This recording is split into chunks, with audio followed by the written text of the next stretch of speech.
My whole world becomes one long sluggish dream. Everything is murky.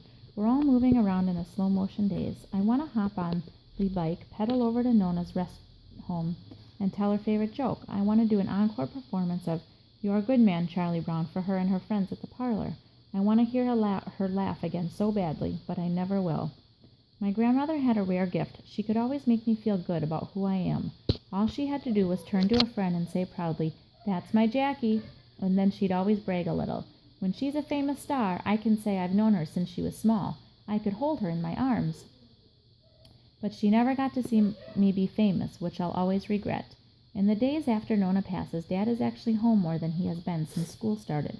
Unfortunately, he's dealing with a lot of what they call logistics, in other words, funeral details. For instance, since Mom isn't home, he's the one who has to rummage through Nona's closet and decide what dress she's going to wear to her own burial. After that, he has to go to the funeral home to pick out a coffin. If you ask me, coffin salesmen are just a used car salesman in darker suits.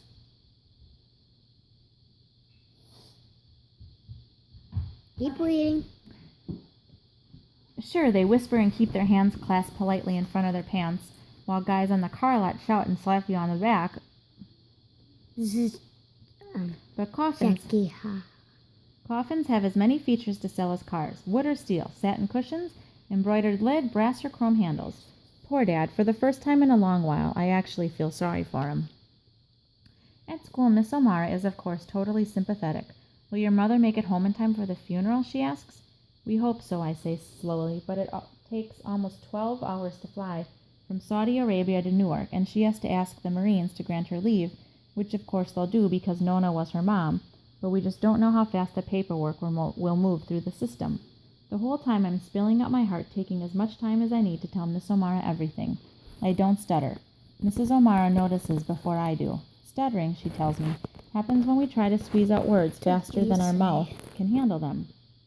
That's me. My mind always seems to race ahead of my mouth. Those are just jumbled up words. My mind always seems to race ahead of my mouth. My brain is scripting the next bit while I'm delivering the first bit, because when you live for audience approval, there's nothing worse than what radio disc jockeys call dead air. I hate the sound of silence. Miss O'Mara and I talk about the body's built-in adrenaline-charged fight-or-flight response. As in, do I stay here and slay this dinosaur, or do I run away and hope it doesn't chomp my butt? Making a speech, says Miss O'Mara, triggers the same kind of adrenalized reaction. How can I stand in front of these people and talk when I really feel like running away? When your adrenaline starts pumping, you